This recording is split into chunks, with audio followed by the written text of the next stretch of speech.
ಅಖಂಡಮಂಡಲಾಕಾರಂ ವ್ಯಾಪ್ತಂ ಯೇನ ಚರಾಚರಂ ತತ್ಪದಂ ದರ್ಶಿತಂ ಯೇನ ತಸ್ಮೈ ಶ್ರೀ ಗುರವೇ ನಮಃ. ಇದೀಗ ಉದ್ಬೋಧಕವಾದಂತಹ ಮಾತುಗಳನ್ನಾಡಿದ ಸಚಿವರಾದ ಮಾನ್ಯ ಶ್ರೀ ಎಂ ಬಿ ಪಾಟೀಲ್ರವರೇ, ಗೌರವಾನ್ವಿತ ನ್ಯಾಯಮೂರ್ತಿಗಳಾದ ಸುಭಾಷ್ ಆಡಿಯವರೇ, ಶಾಸಕರಾದ ಗಣೇಶ್ ಪ್ರಸಾದ್ ಅವರೇ, ಶಾಸಕರು ಮತ್ತು ಐಲೈಫ್ನ ಕನಸನ್ನು ಕಂಡಂತಹ ಅದರ ಮೊದಲ ಅಧ್ಯಕ್ಷರು ಆಗಿದ್ದಂತಹ ನವೀನ್ ಅವರೇ, ಆದರ್ಶ ಬಿಲ್ಡರ್ಸ್ ಜಯಶಂಕರ್ ಅವರೇ, ದೆಹಲಿಯಿಂದ ಆಗಮಿಸಿರುವ ಶ್ರೀ ರಾವ್ ರಾಣೆ ಅವರೇ,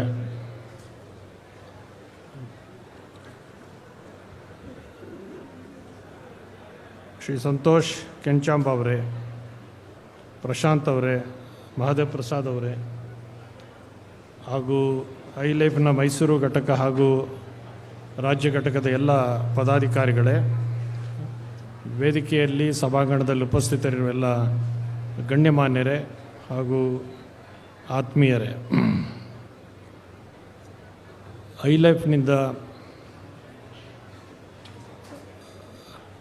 ಮೂರನೇ ಬಾರಿಗೆ ಮೈಸೂರಿನಲ್ಲಿ ಈ ಒಂದು ಸಮಾವೇಶ ನಡೀತಾ ಇದೆ. ಈ ಹಿಂದೆ ಬೆಂಗಳೂರು ಮತ್ತು ಹುಬ್ಬಳ್ಳಿಗಳಲ್ಲಿ ಯಶಸ್ವಿಯಾಗಿ ಈ ಗ್ಲೋಬಲ್ ಬಿಸ್ನೆಸ್ ಕಾನ್ಕ್ಲೇವನ್ನು ವ್ಯವಸ್ಥೆ ಮಾಡಿ ಅದರ ಒಂದು ಯಶಸ್ಸಿನ ಫಲವಾಗಿ ಈ ಭಾಗದ ಜನರಿಗೂ ಇದರ ಸದುಪಯೋಗ ಆಗಬೇಕು ಮತ್ತು ಅದು ವಿಸ್ತಾರವಾಗಿ ಬೆಳಿಬೇಕು ಅಂತನ್ನುವ ಸದುದ್ದೇಶದಿಂದ ಮೈಸೂರಿನಲ್ಲಿ ಕಾನ್ಕ್ಲೇವ್ ನಡೀತಾ ಇದೆ. ಇಲ್ಲಿ ಮಾತನಾಡಿದ ಎಲ್ಲ ಗಣ್ಯರು, ವಿಜಯ ಆಂಧ್ರವರು ಮಾತನಾಡ್ತಾ ಹೇಳಿದ್ದಾರೆ, ಇತರರು ಎಲ್ಲ ಮಾತನಾಡಿದ್ದಾರೆ. ಎಲ್ಲರೂ ಹೃದಯ ತುಂಬಿ ಮನಸ್ಸು ಬಿಚ್ಚಿ ಈ ಸಮಾಜ ಹೇಗೆ ಸಂಘಟಿತವಾಗಬೇಕು ಅನ್ನೋದಕ್ಕೆ ಅವರ ಅಂತರಾಳದ ಮಾತುಗಳನ್ನು ಹಂಚಿಕೊಂಡಿರೋದು ಈ ಕಾರ್ಯಕ್ರಮದ ಒಂದು ವಿಶೇಷ ಹಾಗೆ ಅಂತ ಭಾವಿಸಬೇಕು. ಈ ಸಮಾಜಕ್ಕೆ, ವೀರಶೈವ ಲಿಂಗಾಯತ ಸಮಾಜಕ್ಕೆ ತನ್ನದೇ ಆದಂತಹ ಭವ್ಯ ಇತಿಹಾಸ ಇದೆ. ಸಮಾಜದ ಸರ್ವರನ್ನೂ ಸಮಾನವಾಗಿ ಕಾಣಬೇಕು, ಕಾಣಲಿಕ್ಕೆ ಅವಕಾಶ ಇದೆ ಅನ್ನೋದನ್ನು ಈ ಜಗತ್ತಿಗೆ ತೋರಿಸ್ಕೊಟ್ಟಂತಹ ಧರ್ಮ ಇದು ಅಂತನ್ನೋದನ್ನು ನಾವು ಯಾರು ಮರಿಕೊಡ್ದು. ಇಲ್ಲಿ ಒಳಪಂಗಡಗಳು ಇತ್ಯಾದಿ ಅನೇಕ ವಿಚಾರಗಳು ಪ್ರಸ್ತಾಪ ಆಗಿದೆ. ಯಾವುದು ಹೋಗಬೇಕು ಅಂತ ಬಯಸ್ತಾ ಇದ್ದಾರೋ ಅದೇ ಮತ್ತೆ ಪುನರಪಿ ಆಳವಾಗಿ ಬೇರೂಡ್ತಾ ಇರತಕ್ಕಂತಹದ್ದೇ ಸಮಾಜದ ಒಂದು ಆಲೋಚಿಸಬೇಕಾದಂತಹ ಸಂದರ್ಭ ಇದೆ. ಈ ಸಮಾಜವನ್ನು ಎಲ್ಲ ಒಗ್ಗಟ್ಟಿಸುವಾಗ ಸಮಾಜದಲ್ಲಿ ಜಾತೀಯತೆಯನ್ನು ಹೋಗಲಾಡಿಸುವಂತಹ ಒಂದು ಸಮಾಜ ನಿರ್ಮಾಣ ಆಗಬೇಕು ಅನ್ನೋ ಕಾರಣಕ್ಕೋಸ್ಕರ ಸಮಾಜ ನಿರ್ಮಾಣ ಆದಂತಹದ್ದು. ಅದಕ್ಕೋಸ್ಕರ ಇಷ್ಟಲಿಂಗವನ್ನು ಕೊಟ್ಟಂತಹದ್ದು. ಇಷ್ಟಲಿಂಗ ಒಂದು ಧಾರ್ಮಿಕ ಸಂಕೇತವಾಗಿ ಕೊಟ್ಟದ್ದಲ್ಲ, ಅದೊಂದು ಸಾಮಾಜಿಕವಾದಂಥ ಸಂಕೇತವಾಗಿ, ಸಮಾನತೆಯ ಸಂಕೇತವಾಗಿ, ಆರ್ಥಿಕ ಒಂದು ಸಮಾನತೆಯನ್ನು ಮೂಡಿಸ್ಲಿಕ್ಕಾಗಿ ಇಷ್ಟಲಿಂಗವನ್ನು ಸಂಕೇತವಾಗಿ ಕೊಟ್ಟರು ಅಂತ ಅನ್ನೋದು ಗಮನಿಸಬೇಕಾದಂಥದ್ದು. ಶರಣರು ಒಂದು ವಚನದಲ್ಲಿ ಹೇಳೋದೇನು ಅಂದರೆ, ಲಿಂಗಧಾರಣೆ ಮಾಡಿದವರೆಲ್ಲ ಹೇಗಾಗಬೇಕು ಅಂತಂದರೆ, ನೀವು ಬೆಂಕಿಗೆ ಅನೇಕ ರೀತಿಯ ಮರಗಳನ್ನು ಹಾಕ್ತೀರಿ. ಅದು ತೇಗದ ಮರ ಹಾಕ್ಬೋದು, ಗಂಧದ ಮರ ಹಾಕ್ಬೋದು, ಗೊಬ್ಬಳಿ ಮರ ಹಾಕ್ಬೋದು, ಯಾವುದೇ ಮರ ಹಾಕ್ಬೋದು, ಬೆಲೆ ಬಾಳುವಂತಹದ್ದು, ಬೆಲೆ ಬೆಳೆದ ಇರತಕ್ಕಂತಹದ್ದು, ರೋಸ್ವುಡ್ ಹಾಕ್ಬೋದು, ಯಾವುದಾದ್ರು ಹಾಕ್ಬೋದು. ಒಮ್ಮೆ ಬೆಂಕಿಗೆ ಹಾಕಿದ್ರೆ ಬೆಂಕಿಯಲ್ಲಿ ಅದು ಬೂದಿ ಆದಮೇಲೆ ಯಾವ ಮರದ ಬೆಂಕಿ ಅಂತ ಸಿಗೋದಿಲ್ಲ, ಯಾವ ಮರದ ಬೂದಿ ಅಂತ ಗೊತ್ತಾಗೋದಿಲ್ಲ. ಬೂದಿ ಒಂದೇ ಇರುತ್ತೆ. ಅವ್ರು ಹೇಳಿದ್ದೇನು ಇಷ್ಟೇ ಸರಳವಾಗಿ ಹೇಳಿದ್ರು, ವೀರಶೈವ ಲಿಂಗಾಯತ ಧರ್ಮ ಅನ್ನೋದು ಲಿಂಗಧಾರಣೆ ಮಾಡಿದವರು ಹೇಗೆ ಅಂತಂದರೆ, ಬೆಂಕಿಯಲ್ಲಿ ಹಾಕಿದ ಎಲ್ಲ ಮರಗಳು ಸುಟ್ಟ ಮೇಲೆ ಹೇಗೆ ಒಂದೇ ಬೂದಿ ಆಗುತ್ತೋ ಹಾಗೆ ಸಮಾಜಕ್ಕೆ ಸೇರಿದವರೆಲ್ಲ ಒಂದೇ ಆಗಬೇಕು ಅಂತ ಅನ್ನೋ ಸಂದೇಶದ ಮೂಲಕ ಸಮಾಜವನ್ನು ಕಟ್ಟಿತ್ತು. ಇದಿಷ್ಟನ್ನು ಅರ್ಥ ಮಾಡಿಕೊಂಡ್ರೆ ಸಮಾಜ ಸಮೃದ್ಧವಾಗಿ ಬೆಳೀಲಿಕ್ಕೆ ಸಾಧ್ಯ ಆಗುತ್ತೆ. ರಾಜಕೀಯ ಕಾರಣಕ್ಕಾಗಿ, ಸಮಾನತೆಯ ಕಾರಣಕ್ಕಾಗಿ, ಆರ್ಥಿಕ ಸೌಲಭ್ಯಗಳ ಕಾರಣಕ್ಕಾಗಿ ಒಡೆದು ಹಂಚು ಹೋಗೋದಕ್ಕೆ ಬದಲಾಗಿ ವ್ಯವಸ್ಥಿತವಾಗಿ ಬೆಳೆಯಬೇಕಾದಂಥ ಅಗತ್ಯತೆ ಇದೆ ಅನ್ನೋದನ್ನು ಮುಕ್ತವಾದ ಮನಸ್ಸಿನಿಂದ ನಮ್ಮ ಜೊತೆ ಇಲ್ಲಿ ಹಂಚಿಕೊಂಡಿದ್ದಾರೆ.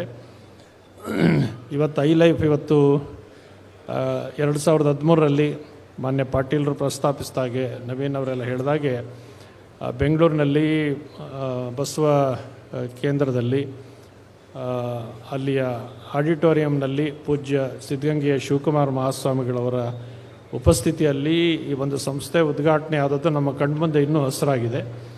ಅದು ಉದ್ಘಾಟನೆ ನೆನಪಿರೋ ಸಂದರ್ಭದಲ್ಲೇ ಇದು 13 ವರ್ಷಗಳನ್ನು ತುಂಬಿ ಇಷ್ಟು ವ್ಯಾಪಕವಾಗಿ ಸಾವಿರಾರು ಕೋಟಿಯ ಒಂದು ಪರಸ್ಪರ ವಿನಿಮಯಕ್ಕೆ ಅವಕಾಶ ಮಾಡಿಕೊಟ್ಟಿರ್ತಕ್ಕಂಥದ್ದು, ಎಲ್ಲರನ್ನ ಪ್ರೋತ್ಸಾಹಿತ ಮಾಡತಕ್ಕಂತಹದ್ದು ಹೆಚ್ಚು ಒಂದು ಮೆಚ್ಚಬೇಕಾದಂತಹ, ಅಭಿನಂದಿಸಬೇಕಾದಂಥ ಸಂಗತಿ. ನಮ್ಮ ಶಾಸಕರಾದಂತಹ ನವೀನ್ ಹೇಳ್ದಂಗೆ ಮತ್ತು ಇಲ್ಲಿ ಮಾತನಾಡ್ತಾ ನಮ್ಮ ಕೆಂಚಾಂಬ ಅವರು ಹೇಳಿದ್ರು ಮತ್ತು ಇತರ ಪ್ರಾಸ್ತಾವಿಕ ಮಾತಾಡ್ತಾ ಕೂಡ ಹೇಳಿದ್ರು, ಇದು ಸಾಮಾನ್ಯವಾಗಿ ಜನರಲ್ಲಿ ಹೈ ಲೈಫ್ ಅಂದ ಕೂಡಲೇ ಅದು ಹೈ ಹೋಗುತ್ತದು HIGH ಹೈ ಲೈಫ್ ಇರಬೇಕು ಅಂತ ಜನರು ಭಾವಿಸ್ತಾರೆ. ಭಾಳ ಶ್ರೀಮಂತವಾದ ಜೀವನ ನಡೆಸ್ತಕ್ಕಂಥವ್ರು ಹೈ ಲೈಫ್ ಅಂತ ಇಟ್ಕೊಂಡಿರಬೇಕು ಅಂತ ಅನ್ನೋ ಭಾವನೆ ಇದೆ. ಶ್ರೀಮಂತರಿಗೋಸ್ಕರ ಪ್ರಾರಂಭ ಆಗಿರೋದಲ್ಲ, ಅದು ವ್ಯಾಪಾರೋದ್ಯಮ ಇರ್ಬೋದು, ಬೇರೆ ಬೇರೆ ಕ್ಷೇತ್ರ ಇರ್ಬೋದು, ಅವರಿಗೆ ಸಹಾಯ ಮಾಡಲಿಕ್ಕೋಸ್ಕರ ಪ್ರಾರಂಭವಾಗಿರುವಂಥ ಅಂತಾರಾಷ್ಟ್ರೀಯ ಮಟ್ಟಕ್ಕೆ ಅದನ್ನು ಬೆಳೆಸಬೇಕು ಅಂತ ಅಪೇಕ್ಷೆ ಇರುವಂಥ ಸಂಸ್ಥೆ ಇದು ಹೈ ಲೈಫ್ ಅನ್ನೋದ್ರ ಬಗ್ಗೆ ವಿವರಣೆಯನ್ನು ಕೊಟ್ಟಿದ್ದಾರೆ.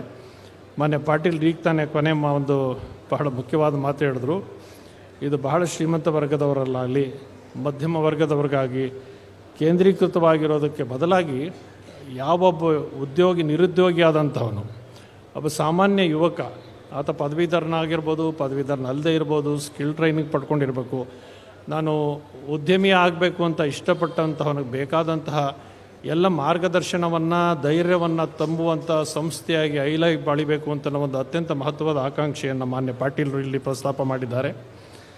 ಅದು ಮಾಡಿದಾಗ ಮಹಾದೇವ್ ಪ್ರಸಾದ್ ಅವ್ರು ಬಂದು ಹೇಳ್ತಾಯಿದ್ರು, ಅದಕ್ಕೆ ಪ್ರಾರಂಭ ಹಂತವಾಗಿ ಇವತ್ತು ನಾವು ಇಲ್ಲಿ ಎಕ್ಸಿಬಿಷನ್ನಲ್ಲಿ ಹಳ್ಳಿನಲ್ಲಿ ಹಪ್ಪಳ ಮಾರೋವ್ರಿಗೂ ಕೂಡ ಅವಕಾಶ ಮಾಡಿಕೊಟ್ಟಿದ್ವಿ ಅಂತ ಒಂದು ಸ್ವಾಗತಾರ್ಹವಾದಂಥ ಸಂಗತಿ. ಇವತ್ತು ನಮ್ಮ ಗ್ರಾಮೀಣ ಜನ ಬೆಳಿಬೇಕು. ಇವತ್ತು ಗ್ರಾಮೀಣ ಜನರಲ್ಲಿ ಪ್ರೋತ್ಸಾಹ ಇದೆ. ಇವತ್ತು ಯಾರ್ಯಾರು ಇಲ್ಲೆಲ್ಲ ಇದ್ದಾರೆ ಎಲ್ಲ ಜನರು ಕೂಡ ಗ್ರಾಮೀಣ ಪ್ರದೇಶದಿಂದ ಬಂದಂಥವ್ರು, ಯಾರು ನಗರ ಪ್ರದೇಶದಿಂದ ಬಂದಂಥವರೆಲ್ಲ. ಹಾಗೆ ಗ್ರಾಮೀಣ ಪ್ರದೇಶದಿಂದ ಬಂದವರಲ್ಲಿ ಅಂಥ ಒಂದು ಧೈರ್ಯ ಇರುತ್ತೆ. ಜಯಶಂಕರ್ ತುಂಬ ಒಳ್ಳೆ ಮಾತು ಹೇಳಿದ್ರು. ಅವರು is one of the very successful entrepreneur. ಅವರು ತುಂಬ ಅತ್ಯಂತ ಯಶಸ್ವಿ ಉದ್ಯಮಿ. ಮತ್ತು ಜಯಶಂಕರ್ ಬಗ್ಗೆ ಎಲ್ರಿಗೂ ಗೌರವ ಇದೆ. ಯಾತಕ್ಕೆ ಅಂದರೆ ಮಾಡೋದ್ರಲ್ಲ ಚೆನ್ನಾಗಿ ಮಾಡ್ತಾರೆ, ಯಾರಿಗೂ ಮೋಸ ಮಾಡಲ್ಲ ಅಂಥೇಳಿ. ಹಾಗೆ ಅವ್ರು ಬೆಳಿಬೇಕು ಅಂತ ಅನ್ನೋದನ್ನು ಕೂಡ ಹೇಳಿದ್ದಾರೆ. ನಾವು ಮಾಡುವಾಗ ಪ್ರಾಮಾಣಿಕವಾಗಿರಬೇಕು, ನಮ್ಮ ಕೈಲಾದದ್ದನ್ನು ಮಾಡೋದಕ್ಕೆ ಪ್ರಯತ್ನ ಮಾಡಬಾರ್ದು. ಮನುಷ್ಯನಿಗೆ ಏನು ಸಾಧ್ಯ ಆಗುತ್ತೆ, ಅವನಿಗೆ ಏನು ಸಾಮರ್ಥ್ಯ ಇರುತ್ತೆ, ಆ ಸಾಮರ್ಥ್ಯಕ್ಕೆ ತಪ್ಪನಾಗಿ ಆತನ ಬದುಕನ್ನು ವಿಕಾಸ ಮಾಡ್ಕೊಳ್ಳಿಕ್ಕೆ ಹೋದರೆ ಅವನ ಬದುಕಿನಲ್ಲಿ ಯಶಸ್ಸನ್ನು ಕಾಣಲಿಕ್ಕೆ ಸಾಧ್ಯ ಆಗುತ್ತೆ. ತನ್ನದು ಯಾವುದು ಕ್ಷೇತ್ರ ಅಲ್ವೋ ಆ ಕ್ಷೇತ್ರಕ್ಕೆ ಪ್ರವೇಶ ಮಾಡಿ ನಾನು ಅದರಲ್ಲಿ ಏನಾದ್ರು ಮಾಡಬೇಕು ಅಂತಂದರೆ ಅವನ ಜೀವನದಲ್ಲಿ ನಿರುತ್ಸಾಹಕ್ಕೊಳಗಾಗ್ತಾನೆ ಅಥವಾ ಡಿಪ್ರೆಷನ್ಗೆ ಹೋಗ್ತಾನೆ, ಜೀವ ಹಾಳು ಮಾಡಿಕೊಳ್ಳುವಂತಹ ಸಂದರ್ಭಗಳು ಬರುತ್ತೆ. ಅದರಿಂದ ಮನುಷ್ಯ, ಮಾನ್ಯ ಪಾಟೀಲರು ಸಚಿವರು ಹೇಳಿದ್ದೇನು ಅಂತಂದರೆ, ಈ ಒಂದು ಹೈ ಲೈಫ್ ಇದುವರೆಗೆ 13 ವರ್ಷಗಳಲ್ಲಿ ಏನು ಸಾಧನೆ ಮಾಡಿರ್ತಕ್ಕಂತಹದ್ದು ಮಹತ್ವವಾಗಿರ್ತಕ್ಕಂಥದ್ದು. ಇವತ್ತು ಹೈ ಲೈಫ್ ಈಗ ಪರಸ್ಪರ ನಾವು ತಿಳಿದಂಗೆ ಇಂಟ್ರ್ಯಾಕ್ಟ್ ಮಾಡುತ್ತೆ. ಅದು ಪರ್ಚೇಸಿಂಗ್ ಇರ್ಬೋದು, ಕಾಂಟ್ರಾಕ್ಟ್ಸ್ ಇರ್ಬೋದು, ಇಂಡಸ್ಟ್ರೀಸ್ ಇರ್ಬೋದು, ಅವ್ರಿಗೆಲ್ಲ ಮಾಡಿ ಎಷ್ಟು ಅನುಕೂಲವಾದ ರೀತಿಯಲ್ಲಿ ಅವ್ರ ಉದ್ಯಮವನ್ನು ಬೆಳೆಸಬೇಕು ಅನ್ನೋದಕ್ಕೆ ರೀತಿ ಸಹಕಾರವನ್ನು ಕೊಡ್ತಾ ಇದೆ. ಇನ್ನು ಉದ್ಯೋಗದಲ್ಲಿ ಬಹಳ ನಾವು ತಿಳ್ಕೊಂಡಿರೋಂಗೆ ಉದ್ಯಮ ಎಲ್ಲ ಅಷ್ಟು ಸುಖಕರವಾಗಿರುತ್ತೆ ಅಂತಲ್ಲ. ಉದ್ಯಮ ಪ್ರಾರಂಭ ಮಾಡಿದವ್ರಿಗೆ ಗೊತ್ತಿರೋದು ಸಮಸ್ಯೆಗಳೇನಿರುತ್ತೆ ಅಂತೇಳಿ. ಈ ಸಮಸ್ಯೆಗಳನ್ನು ಅಡ್ರೆಸ್ ಮಾಡ್ತಕ್ಕಂತಹದ್ದು, ಯಾರ್ಯಾರಿಗೆ ಏನೇನು ಸಮಸ್ಯೆ ಇರುತ್ತೆ, ಹೈ ಲೈಫ್ ಒಂದು ಪರಸ್ಪರ ಪೂರಕವಾದಂತಹ ಒಂದು ಆಂತರಿಕವಾದಂಥ ಸಂಬಂಧವನ್ನು, ಇಂಟರ್ ಕನೆಕ್ಷನ್ ಸಂಬಂಧವನ್ನು ಮಾಡಿ ಅದಕ್ಕೊಂದು ನಿರಂತರವಾಗಿ ಆ ವ್ಯವಸ್ಥೆ ಮುಂದುವರಿಯಲಿಕ್ಕೆ ಈಗೆಲ್ಲ ಉದ್ಯಮದಲ್ಲಿ ಇರ್ತಕ್ಕಂಥವ್ರು ಎಲ್ಲರೂ ಎಲ್ಲ ಸಂದರ್ಭದಲ್ಲೂ ಅದ್ರ ಜೊತೆ ಭಾಗವಹಿಸ್ಲಿಕ್ಕೆ ಸಾಧ್ಯ ಆಗದೆ ಇರ್ಬೋದು.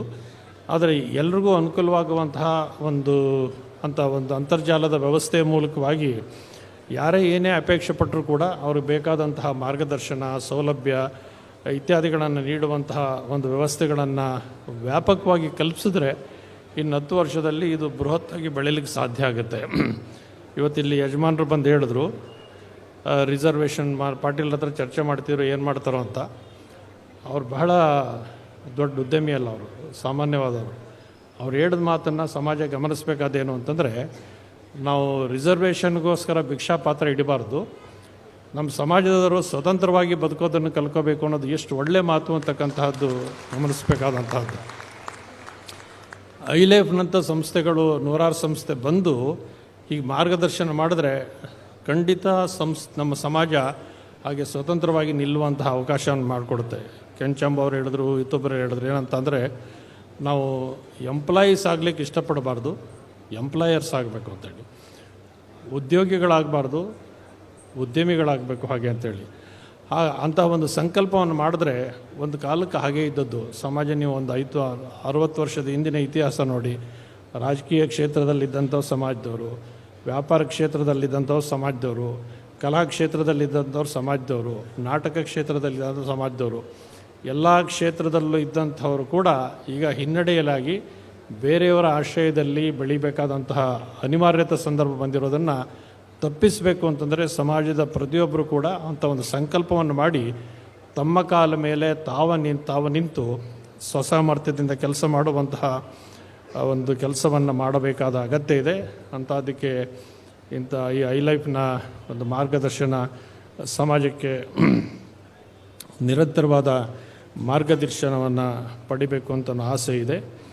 ನವೀನ್ ಆವಾಗ ಶಾಸಕರಾಗಿರಲಿಲ್ಲ, ಅವರು ಉದ್ಯೋಗಿಗಳಾಗಿ ಉತ್ಸಾಹದಿಂದ ಕೆಲಸ ಮಾಡ್ತಿದ್ರು. ಅದ್ರ ಬಗ್ಗೆ ಅತಿ ಉತ್ಸಾಹದಿಂದ ಇಂಥದ್ದನ್ನು ಮಾಡಬೇಕು ಅಂತ ಸಂಕಲ್ಪ ಮಾಡೋದ್ರಿಂದ ಅವರೆಲ್ಲ ಸ್ನೇಹಿತರು ಸೇರಿ ಇದನ್ನು ಪ್ರಾರಂಭ ಮಾಡಲಿಕ್ಕೆ ಸಾಧ್ಯ ಆಯಿತು. ನಮ್ಮ ತುಮಕೂರು ದಯಾನಂದ್ ಕೂಡ ಇಲ್ಲಿ ಬಂದಿದ್ದಾರೆ, ಅಮೇರಿಕಾದಿಂದ, ಡೆಟ್ರಾಯ್ಟ್ನಲ್ಲಿದ್ದಾರೆ. ತುಮಕೂರಿನವರು ಇವತ್ತು ಬೆಳಿಗ್ಗೆ ಕಾರ್ಯಕ್ರಮಕ್ಕೆ ಬಂದಿದ್ದಾರೆ. ಅಲ್ಲಿ ಅಮೇರಿಕಾದಲ್ಲಿ ಒಂದು VSNA ಕನ್ವೆನ್ಷನ್ ಇತ್ತು. ಆಗ ನವೀನ್ ಬಂದಿದ್ದರು. ಅಲ್ಲಿ ನವೀನ್ಗೊಂದು 2-3 ನಿಮಿಷ ಮಾತಾಡಪ್ಪ ಅಂತ ಹೇಳಿದರು. ನವೀನ್ ಒಂದು 45-50 ನಿಮಿಷ ಮಾತಾಡಿದ್ರು. ಅದಕ್ಕೆ ನಾವು ನವೀನಿಗೆ ತಮಾಷೆ ಮಾಡಿದ್ವಿ, ಬಂದಮೇಲೆ ಇದು VSNA ಕನ್ವೆನ್ಷನ್ ಆಗಲಿಲ್ಲ, ಇದು ಐಲೈಫ್ ಕನ್ವೆನ್ಷನ್ ಆಯ್ತಲ್ಲಪ್ಪ ಹಾಗೆ ಅಂತ ಅಲ್ಲಿ ತಮಾಷೆ ಮಾಡಿದ್ವಿ. ನವೀನ್ಗೆ ಬಗ್ಗೆ ತುಂಬ ಆಸಕ್ತಿ ಇದೆ, ಅವ್ರಿಗೆ ಇದನ್ನು ಬೆಳೆಸಬೇಕು ಅಂತ ಅವರು ಅವರದೇ ಆದಂಥ ನೀತಿ ನಿಯಮಗಳನ್ನು ಬಳಸ್ಕೊಂಡಿದ್ದಾರೆ. ಇದು ವ್ಯಕ್ತಿಗತವಾದ ವೈಯಕ್ತಿಕ ಪ್ರತಿಷ್ಠೆಯ ಸಂಸ್ಥೆಯಾಗಿ ಬೆಳೆಸದೆ ಇದು ಸಮಾಜದ ಸಂಸ್ಥೆಯಾಗಿ ಬೆಳಿಬೇಕು. ಎಲ್ಲರೂ ಯಾವಾಗಲೂ ಕೈ ಜೋಡಿಸಬೇಕು, ಅದನ್ನು ಮುನ್ನಡೆಸಬೇಕು ಅಂತನ್ನುವ ಸಂಕಲ್ಪವನ್ನು ಮಾಡಿದ್ದಾರೆ.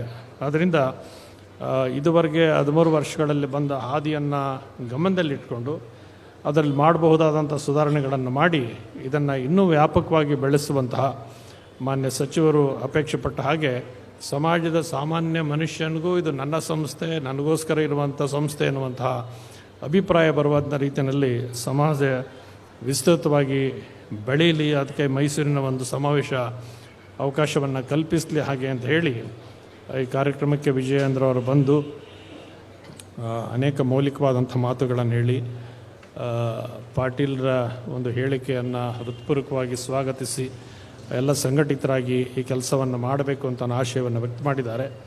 ಮಾನ್ಯ ಸಚಿವರು MB ಪಾಟೀಲ್ರವರು ಒಂದು ಒಳ್ಳೆಯ ಹಿನ್ನೆಲೆಯಿಂದ ಬಂದಂಥವರು. ಅವ್ರಿಗೆ ರಾಜಕೀಯ ಹಿನ್ನೆಲೆ ಇದೆ, ಒಂದು ಸಾಂಸ್ಕೃತಿಕ ಹಿನ್ನೆಲೆ ಇದೆ. ಸಿರ್ಸಾಂಗಿ ದೇಸಾಯರ ವಂಶ ಪರಂಪರೆಯಿಂದ ಬಂದಂಥವರು MB ಪಾಟೀಲ್ರು ಅಂತಕ್ಕಂಥದ್ದು ತುಂಬ ಸಂತೋಷ ಸಂಗತಿ. ಅವರು ಶಿರ್ಸಂಗಿ ಲಿಂಗರಾಜರು ಎಷ್ಟು ಉದಾರವಾದ ಮನಸ್ಸಿದ್ರು ಅನ್ನೋದಕ್ಕೊಂದು ಸಣ್ಣ ಘಟನೆ ಹೇಳಬೇಕು. ಅವ್ರದ್ದು ದೊಡ್ಡ ತೋಟ ಇತ್ತು. ಆ ದೊಡ್ಡ ತೋಟದಲ್ಲಿ ಮಾವಿನ ಮರಗಳಿತ್ತು. ಆಗ ಅವರು ತೋಟದಲ್ಲಿ ತಿರುಗಾಡ್ಲಿಕ್ಕೆ ಹೋಗಿದ್ದರು. ಆ ಬೇಲಿಯಿಂದ ಹೊರಗಡೆ ಒಬ್ಬ ಹುಡುಗ ದನ ಕಾಯ್ಲಿಕ್ಕೆ ಹೋದವನು ಒಂದು ಕಲ್ಲು ಹೊಡೆದ ಮಡಕೆ. ಅವನು ಹೊಡೆದ ಜಾತಿಗೆ ಅಂದರೆ ಮಾವಿನ ಹಣ್ಣು ಬಿಡೋ ಕಾಲವಾಗಿತ್ತು. ಆ ದೋರ್ಕಾಯಿ ಅಂತ ಹೇಳ್ತಾರಲ್ಲ, ಒಂದು ಮಾವಿನಕಾಯಿ ಬೀಳಲಿ ಅಂತ ಕಲ್ಲು ಹೊಡೆದ ಅವನು. ಅದು ಕಾಯಿಗೆ ಬಿದ್ದು ಆ ಬಿದ್ದ ಕಲ್ಲು ಶಿರ್ಸಂಗಿ ದೇಸಾಯರ ತಲೆಗೂ ಬಿತ್ತು. ಅವರು ಯಾರು ಈ ಥರ ಮಾಡಿದ್ರು ಅಂತೇಳಿ ನೋಡಿಸಿದ್ರು. ಸೇವಕರು ಕರೆದ್ರು, ಅವನಿಗೆ ಬುಲಾವ್ ಮಾಡಿ ಈ ಥರ ಬಿತ್ತಲ್ಲಪ್ಪ ಹೋಗಿ ಅಂತ ಕರೆಸಿದ್ರು. ಅವ್ನಿಗೇನು ಶಿಕ್ಷೆ ಕೊಟ್ಟಿರ್ಬೋದು ನೀವೆಲ್ಲ ಗಮನಿಸಿ. ಅವನು ಮನೆಗೆ ಹೇಳಿ ಕಳಿಸಿದ್ರು. ಮನೆಯವರಿಗೆಲ್ಲ ಭಯ ಆಯಿತು. ಏನಪ್ಪ ಶಿರ್ಸಂಗಿ ಲಿಂಗರಾಜ್ ಅವರು ದೇಸಾಯರು ಎಲ್ಲರೂ ಅವ್ರ ಮನೆಗೆ ಹೋಗಿ ನಮ್ಗೇನು ಶಿಕ್ಷೆ ಕಾದಿದೆಯೋ ಏನೋ ಅಂತ ಭಯ ಪಟ್ಕೊಂಡು ಹೋದರು. ಅವನು ಕರೆಸಿ ಕೇಳಿ, ಯಾಕಪ್ಪ ಕಲ್ಲು ಹೊಡೆದೆ, ಈಗ ಕ್ಷಮಿಸಬೇಕು ಅಂತ ಎಲ್ಲ ನಮಸ್ಕಾರ ಮಾಡ್ತಾಯಿದ್ರು. ಕ್ಷಮಿಸಬೇಕು, ತಪ್ಪಾಯಿತು, ನೀವು ಇದೀರಿ ಎಂದು ಗೊತ್ತಾಗಲಿಲ್ಲ, ಮಾವನ ಆಸೆಗೋಸ್ಕರ ಕಲ್ಲು ಹೊಡೆದ್ಬಿಟ್ಟ ಅಂತ ಪರಿಪರಿಯಾಗಿ ಮಾಡ್ತಿದ್ರು. ಅವಾಗ ಅವರೆಲ್ಲ ವಿಚಾರಣೆ ಮಾಡಿ ಯಾವ ಹುಡುಗ ಕಲ್ಲು ಹೊಡೆದಿದ್ದ ಅವ್ನಿಗೊಂದು ಎಕರೆ ಮಾವನ ತೋಟ ಬರ್ಕೊಟ್ಬಿಡು ಅಂತಂದರು. ಇದು ಶಿರ್ಸಂಗಿ ಲಿಂಗರಾಯರದು. ವೀರಶೈವ ಲಿಂಗಾಯತ ಸಮಾಜ ಏನು ಅಂದರೆ ಇದು ಕೇಳೋದಲ್ಲ, ಕೊಡೋದು ವೀರಶೈವ ಲಿಂಗಾಯತ ಸಮಾಜ. ಯಾಕೆ ಕೇಳಿದ್ರು ಅಂದರೆ ಅವ್ರು ಹೇಳಿದ್ರು, ಅವನು ಮಾನಣ್ಣು ತಿನ್ನಬೇಕು ಅಂತ ಆಸೆ ಇದೆ, ಅವನು ತಿನ್ನಲಿಕ್ಕೆ ಅವಕಾಶ ಇದ್ರೆ ಕಲ್ಯಾಣ ಕೊಟ್ಟಿದ್ದ ಅವನು. ಆದ್ದರಿಂದ ಅಂದರೆ ಯಾರಿಗಿಲ್ವೋ ಅವನ್ನ ಬೆಳೆಸಬೇಕು ಅಂತನ್ನುವಂತಹ ಒಂದು ಒಳ್ಳೆಯ ಪರಂಪರೆಯಿಂದ ಬಂದಂಥವರು ಎಂ ಬಿ ಪಾಟೀಲರು. ಅಲ್ಲಿ ಶಿಕ್ಷಣ ಸಂಸ್ಥೆಯನ್ನು ಪ್ರಾರಂಭಿಸಿದ್ದಾರೆ, ಸಾಮಾಜಿಕವಾದ ಸೇವಾ ಸಹಕಾರಗಳಲ್ಲಿ ತೊಡಗಿಸ್ಕೊಂಡಿದ್ದಾರೆ. ಅವರು ನೀರಾವರಿ ಸಚಿವರಾಗಿದ್ದಂತಹ ಸಂದರ್ಭದಲ್ಲಿ ಅವರು ಸಿದ್ದೇಶ್ವರ ಸ್ವಾಮೀಜಿಯವರವ್ರ ಬಗ್ಗೆ ಯಾವಾಗಲೂ ಹೇಳ್ತಿದ್ರು, ನಮ್ಮ ಬಿಜಾಪುರದ ಭಗೀರಥ ಯಾರು ಅಂತಂದರೆ ಅದು ಪಾಟೀಲ್ ಅಂತ ಹೇಳ್ತಿದ್ರು. ಅಲ್ಲಿ ಇಡೀ ಬಿಜಾಪುರ ಯಾವುದು ಬರಡು ಭೂಮಿ ಆಗಿತ್ತೋ ಅದನ್ನು ಹಸಿರು ಭೂಮಿ ಆಗಲಿಕ್ಕೆ ಅವಕಾಶ ಕಲ್ಪಿಸಿಕೊಟ್ಟಂಥವ್ರು. ಅವರು ಈ ಕಾರ್ಯಕ್ರಮಕ್ಕೆ ಇಲ್ಲಿ ಬಂದದ್ದು ಸಂತೋಷ. ಹಾಗೆ ನಮ್ಮ ಶಾಸಕರು ಗಣೇಶ್ ಪ್ರಸಾದ್ ಅವರು, ಮಹದೇವ್ ಪ್ರಸಾದ್ ಅವರ ಸುಪುತ್ರರು, ಅವರು ಒಂದು ಸಣ್ಣ ಮಟ್ಟದ ಉದ್ಯಮಿಯಾಗಿ ಹೇಗೆ ಬೆಳಿಬೇಕು ಅಂತ ಹೇಳಿದ್ದಾರೆ. ಹಾಗೆ ನಮ್ಮ ನ್ಯಾಯಮೂರ್ತಿಗಳಾದ ಸುಭಾಷ್ ಆಡಿಯವರು, ಅವರು ನ್ಯಾಯಮೂರ್ತಿಗಳಾಗಿ ಒಂದು ಅದಕ್ಕೆ ಘನತೆಯನ್ನು ತಂದುಕೊಂಡಂಥವ್ರು. ಒಂದು ವಿಷಯ ಹೇಳಬೇಕಂತಂದರೆ, ಯಾರು ಯಾರ ಕಡೆಗೂ ಅತಿಕ್ರಮಿಸಬಾರ್ದು ಅಂತ ಒಂದು ಸಾಮಾನ್ಯವಾದ ನಿಯಮ ಇದೆ ವಿಜ್ಞಾನದಲ್ಲಿ. ಹಾಗೆ ಸಂವಿಧಾನದತ್ತವಾಗಿ ಒಂದು ವ್ಯವಸ್ಥೆ ಇನ್ನೊಂದು ವ್ಯವಸ್ಥೆ ಕಡೆಗೆ ಮಧ್ಯೆ ಪ್ರವೇಶ ಮಾಡಬಾರ್ದು ಅನ್ನೋದನ್ನು ಕಾನೂನಾತ್ಮಕವಾಗಿ ತೋರಿಸ್ಕೊಟ್ಟಂತಹ ಧೀಮಂತ ನ್ಯಾಯಮೂರ್ತಿಗಳು ಯಾರು ಅಂದರೆ ಅವರು ಸುಭಾಷ್ ಆಡಿಯವರು. ಹಾಗೆ ನಮ್ಮ ಮಹಾರಾಷ್ಟ್ರದಿಂದ ದೆಹಲಿಯಿಂದ ಮಾನ್ಯ ರಾವ್ ರಾಣೆಯವರು ಬಂದಿದ್ದಾರೆ, ಭಾಳ ಉತ್ಸಾಹದಿಂದ ಮಾತನಾಡಿದ್ದಾರೆ. I wanted to work with this iLife continuously. I wanted to take this iLife to the international level along with this association. We congratulate him for this encouraging words. ಅವ್ರು ಬಂದಿದ್ದಾರೆ ಮತ್ತು ನಮ್ಮೆಲ್ಲ ಇಲ್ಲಿ ಕಂಚಾಂಬ ಅವರು ಅವ್ರು ಹೇಳಿದ್ರು ಮಾತನಾಡಬೇಕು ಒಂದು ಉತ್ಸಾಹ ಇದೆ, ಸಮಾಜ ಹೇಗೆ ಬೆಳೆಸಬೇಕು ಮಾಡಬೇಕು ಅಂತೇಳಿ. ಅವರು ಮತ್ತು ನಮ್ಮ ಪ್ರಶಾಂತ್ ಅವರು, ಮಹದೇವ್ ಪ್ರಸಾದ್ ಅವರು ಮತ್ತು ಮೈಸೂರಿನ ಸಂಘಟನೆ ಎಲ್ಲ ಪದಾಧಿಕಾರಿಗಳು ಇದನ್ನು ಯಶಸ್ವಿಯಾಗಿ ನಡೆಸಬೇಕು ಅಂತೇಳಿ ಹಲವಾರು ತಿಂಗಳುಗಳಿಂದ ನಿರಂತರವಾಗಿ ಪ್ರಯತ್ನಪಟ್ಟು ಮಾಡಿದ್ದಾರೆ. ಅದರಲ್ಲಿ ಯಶಸ್ವಿ ಕೂಡ ಕಂಡಿದ್ದಾರೆ. ಅವ್ರು ಇಷ್ಟು ಜನ ಎಲ್ಲಿ ಸ್ಟಾಲ್ಸ್ ಬರುತ್ತೋ ಇಲ್ವೋ ಅಂತ ಬಹಳ ನಿರೀಕ್ಷೆ ಮಾಡಿ ಸ್ಟಾಲ್ ತುಂಬಿಸೋದು ಹೆಂಗೆ ಅಂತ ಯೋಚನೆ ಮಾಡ್ತಾಯಿದ್ರು. ಈಗ ಸಮಸ್ಯೆ ಹೆಂಗೆ ಅಂದರೆ ಬಂದವರು ಸ್ಟಾಲ್ ಕೊಡೋದು ಹೆಂಗೆ ಅನ್ನೋಷ್ಟು ಸಮಸ್ಯೆ ಆಗುವಷ್ಟು ಅವರು ಚೆನ್ನಾಗಿ ಕೆಲಸ ಮಾಡಿದ್ದಾರೆ, ಎಲ್ರಿಗೂ ಅವಕಾಶವನ್ನು ಕಲ್ಪಿಸಿಕೊಟ್ಟಿದ್ದಾರೆ. ಇವತ್ತು ನಾಳೆ ನಾಡಿದ್ದು ಇಲ್ಲಿ ಬಹಿರಂಗ ಸಭೆಗಳಲ್ಲದೆ ತಾಂತ್ರಿಕವಾಗಿ ವೈದ್ಯಕೀಯವಾಗಿ ಇತರ ಚರ್ಚೆಗಳನ್ನು ಕೂಡ ಗೋಷ್ಠಿಗಳನ್ನು ಕೂಡ ಏರ್ಪಡಿಸಿದ್ದಾರೆ. ಅದೆಲ್ಲದರಲ್ಲೂ ಕೂಡ ಹೆಚ್ಚಿನ ರೀತಿಯಲ್ಲಿ ಜನರು ಭಾಗವಹಿಸಿ ಅದರ ಸದುಪಯೋಗವನ್ನು ಪಡಿಸ್ಕೊಂಡು ಒಂದೇ ಸಂಕಲ್ಪ ಮಾಡಬೇಕು. ಅದು ಮಾಡ್ತು ಅಂದ್ರೆ ಸಮಾಜ ಬೆಳೀಲಿಕ್ಕೆ ಸಾಧ್ಯ ಆಗುತ್ತೆ. ನಾವೆಲ್ಲರೂ ಎಲ್ಲ ಮರೆತು ಒಂದೇ ಅಂತ ಇರಬೇಕು ಮತ್ತು ಕೆಲಸಕ್ಕೆ ಅರಸಬಾರ್ದು. ಕೆಲಸ ಮಾಡುವಂತಹ ಉದ್ಯಮಿಗಳಾಗಬೇಕು ಅಂತ ಸಂಕಲ್ಪ ಮಾಡಿದ್ರೆ ಅದು ಬೆಳೀಲಿಕ್ಕೆ ಸಾಧ್ಯ ಆಗುತ್ತೆ. ಅಂಥ ಸಂಕಲ್ಪಕ್ಕೆ ಈ ಕಾರ್ಯಕ್ರಮ ಕಾರಣವಾಗಲಿ ಅಂತನ್ನುವ ಆಶಯವನ್ನು ವ್ಯಕ್ತ ಮಾಡಿ ಉಲ್ಲಾಸ್ ಕಾಮತ್ ಅವರು ಮಧ್ಯಾಹ್ನ ಉಪನ್ಯಾಸ ಇದೆ. I think we are not encouraging your time. ಅವ್ರ ಬಗ್ಗೆ ಬಹಳ ಹೇಳ್ತಾ ಇದ್ದರು. ಅವ್ರ ಉಪನ್ಯಾಸ ಕೇಳಿದ್ರೇ ಗೊತ್ತಾಗೋದು ಯಾರಿಗಾರು ಹಾಗೆ ಅಂತ ಭಾಳ ಹೇಳ್ತಾಯಿದ್ರು. ಉಲ್ಲಾಸ್ ಕಾರಂತ್ ಅವರು ಕೂಡ ಬಂದಿದ್ದಾರೆ. ಅವ್ರಿಗೂ ಸ್ವಾಗತ ಮಾಡಿ ಈ 3 ದಿನದ ಕಾರ್ಯಕ್ರಮ ಯಶಸ್ವಿಯಾಗಿ ನಡೀಲಿ. ತನ್ಮೂಲಕ ಸಮಾಜದಲ್ಲಿ ಒಂದು ಆತ್ಮಸ್ಥೈರ್ಯವನ್ನು, ಆತ್ಮವಿಶ್ವಾಸವನ್ನು, ಮುನ್ನಡೆಯುವಂತಹ ಜಾಗೃತಿಯ ಪ್ರಜ್ಞೆಯನ್ನು ಈ ಸಮಾವೇಶ ಮೂಡಿಸಲಿ ಅಂತನ್ನುವ ಆಶಯ ವ್ಯಕ್ತ ಮಾಡಿ ಭಗವಂತನ ಕೃಪೆ ಸರ್ವರಿಗೂ ಇರಲಿ ಅಂತ ಹಾರೈಸಿ 4 ಮಾತಿಗೆ ವಿರಾಮ ಕೊಡಿ. ಜೈ ಶ್ರೀ ಗುರುದೇವ್. ಪರಮಪೂಜ್ಯ ಸ್ವಾಮೀಜಿಗಳ ಹೆಚ್ಚಿನ ವಿಡಿಯೋಗಳಿಗೆ ಪ್ರತಿಧ್ವನಿ ಯೂಟ್ಯೂಬ್ ಚಾನೆಲ್ ಸಬ್ಸ್ಕ್ರೈಬ್ ಮಾಡಿ, ಬೆಲ್ ಐಕಾನ್ ಕ್ಲಿಕ್ ಮಾಡಿ.